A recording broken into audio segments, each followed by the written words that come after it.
আজকে আমি শেয়ার করব সুজির খুবই মজাদার এক পিঠে রেসিপি। এই পিঠেটি দেখতে যেমন হয় বন্ধুরা, খেতে হয় দুর্দান্ত স্বাদে। আর বানানো তো খুবই সোজা, খুবই কম সময়ের মধ্যে কম উপকরণ দিয়ে চটজলদি বানিয়ে ফেলা যায়। আর বাড়ির ছোট থেকে বড় সকলেরই খুব পছন্দের হবে। তবে চলুন দেখে নেওয়া যাক আজকের আমার এই সুজির পিঠে রেসিপিটি। নমস্কার বন্ধুরা, আমি পুষ্পিতার রান্নাঘরে আপনাদের সবাইকে স্বাগত। সুজির এই পিঠে রেসিপির জন্য প্রথমে একটা পুর রেডি করে নিতে হবে। একটা কড়াইতে 1 বাটি আমি নারকেল কোড়া নিয়েছি, আর তাতে নিয়েছি ওই বাটিরই হাফ বাটির চিনি। এখানে চিনিটা আপনারা বেশি কমও করে নিতে পারেন।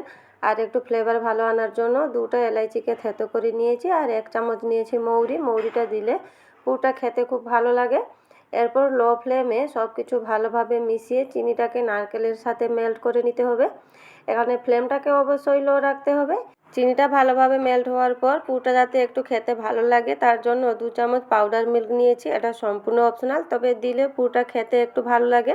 সব কিছু ভালোভাবে মিশিয়ে নিলেই পুরটা এখানে রেডি হয়ে যাবে। পুরটা এখানে রেডি হয়ে গেছে। এরপর ঠান্ডা করে একটা প্লেটে বের করে নিব। ঠান্ডা হয়ে যাওয়ার পর পুরটা আরও ঝুরঝুরে হয়ে যাবে। এখানে প্লেটে বের করে একটু পাতিয়ে নিচ্ছি যাতে একটু ভালোভাবে ঠান্ডা হয়ে যায়। পুরটা যতক্ষণ ঠান্ডা হচ্ছে, এদিকে একই কড়াইতে আমি 2 বাটি জল নিয়েছি, আর তাতে দিয়ে দিব পরিমাণ মতো লবণ, আর নিয়েছি 1 চামচ চিনি, আর তাতে দিয়ে দিব 1 চামচ ঘি। ঘিটা দিলে পিঠের স্মেলটাও খুব ভালো আসে, আর পিঠের শেপটাও খুব ভালো হয়। সব কিছু মিশে যখন জলটা এভাবে ফুটে আসবে, যে বাটির মাপে আমি 2 বাটি জল নিয়েছি ওই বাটির মাপেই আমি 1 বাটি সুজি নিয়েছি। সুজিটা দেওয়ার সাথে সাথেই কন্টিনিউ নাড়াচাড়া করতে হবে, নাহলে সুজির দেলা হয়ে যাবে।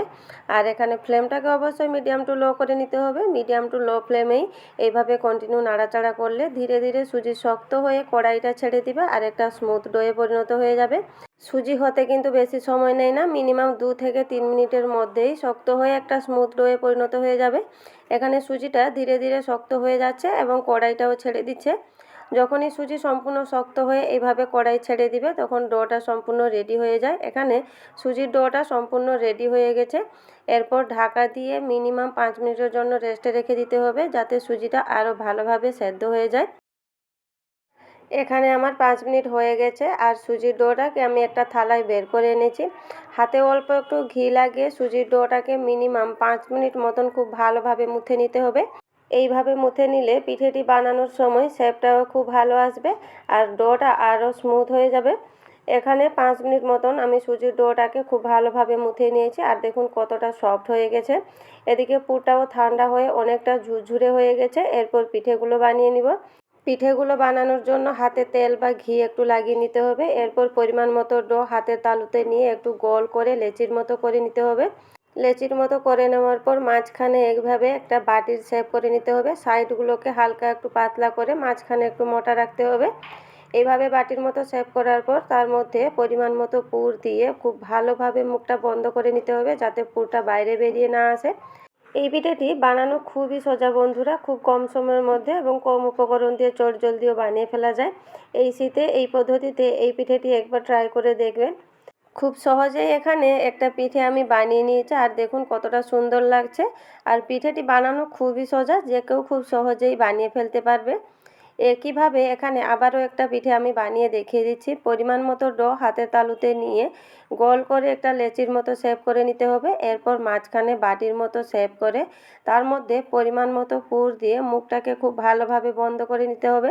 পরিমাণ মতো পুর দিয়ে দিয়েছি। এরপর খুব ভালোভাবে মুখটা বন্ধ করে নিতে হবে, যাতে পুরটা বাইরে বেরিয়ে না আসে। এইভাবে ঘুরিয়ে ঘুরিয়ে মুখটাকে বন্ধ করে নিতে হবে। খুব সহজেই আবারও একটা পিঠে আমি বানিয়ে নিয়েছি, আর দেখুন কত সুন্দর লাগছে দেখতে। একইভাবে এখানে সব কটা পিঠে আমি বানিয়ে নিব, আর বানিয়ে নেওয়ার পর পিঠেগুলোকে বেশিক্ষণ রাখা যাবে না, তাহলে ফেটে যাবে। এখানে সব কটা পিঠে আমি খুব তাড়াতাড়ি বানিয়ে নিয়েছি। এরপর ফ্রাই করে নিব। এদিকে ফ্রাই করার জন্য কড়াইতে আমি তেল গরম করে নিয়েছি, আর তাতে একে একে পিঠেগুলো দিয়ে দিব। পিঠেগুলোকে দেওয়ার সাথে সাথে কিন্তু নাড়াচাড়া করা যাবে না, তাহলে পিঠেগুলো ভেঙে যাবে। আর পিঠেগুলো দেওয়ার পর ফ্লেমটাকে এখানে মিডিয়াম টু লো করে নিতে হবে। কিছুক্ষণ পর যখন এক পিঠ হালকা লাল করে ভাজা হয়ে যাবে তখন উল্টে নিতে হবে। একইভাবে মিডিয়াম টু লো ফ্লেমে উল্টে পাল্টে পিঠেগুলোকে হালকা গোল্ডেন ব্রাউন করে ভেজে নিতে হবে আর একটু ক্রিস্পি করে নিতে হবে। হাই ফ্লেমে কিন্তু ভাজা যাবে না, তাই মিডিয়াম টু লো ফ্লেমে মিনিমাম 5 থেকে 7 মিনিট মতন এইভাবে হালকা গোল্ডেন ব্রাউন করে ভেজে নিতে হবে। এখানে পিঠেগুলো দেখুন হালকা গোল্ডেন ব্রাউন কালার এসে গেছে আর পিঠেগুলো সম্পূর্ণ ভাজা হয়ে গেছে। এরপর পিঠেগুলোকে তুলে নিব। পিঠেগুলোকে দেখতে যেমন হয় বন্ধুরা, খেতেও দুর্দান্ত স্বাদের হয়। এখানে পিঠেগুলোর দেখুন কালার কতটা সুন্দর এসছে। সমস্ত পিঠেগুলোকে এখানে ভেজে আমি একটা প্লেটে বের করে এনেছি আর পিঠেগুলোকে দেখুন দেখতে কতটা সুন্দর লাগছে। এই পিঠেগুলো ওপরে ক্রিস্পি হবে, ভেতরে পুরো নরম তুলতুলে এবং স্মুথ হবে। আজকের আমার এই রেসিপিটি কেমন লাগলো কমেন্ট বক্সে অবশ্যই জানাবেন। যদি ভালো লেগে থাকে তাহলে চ্যানেলটিকে প্লিজ সাবস্ক্রাইব করে পাশে থাকবেন এবং পাশে থাকা বেল আইকনটি অবশ্যই প্রেস করে দিবেন। এখানে একটা পিঠা আমি ভেঙেও দেখিয়ে দিচ্ছি, দেখুন ভেতরে কতটা নরম এবং স্মুথ হয়েছে। নমস্কার বন্ধুরা, আজকের মতো এই পর্যন্তই। আবার দেখা হবে নতুন কোনো রেসিপিতে। ভালো থাকবেন, সুস্থ থাকবেন।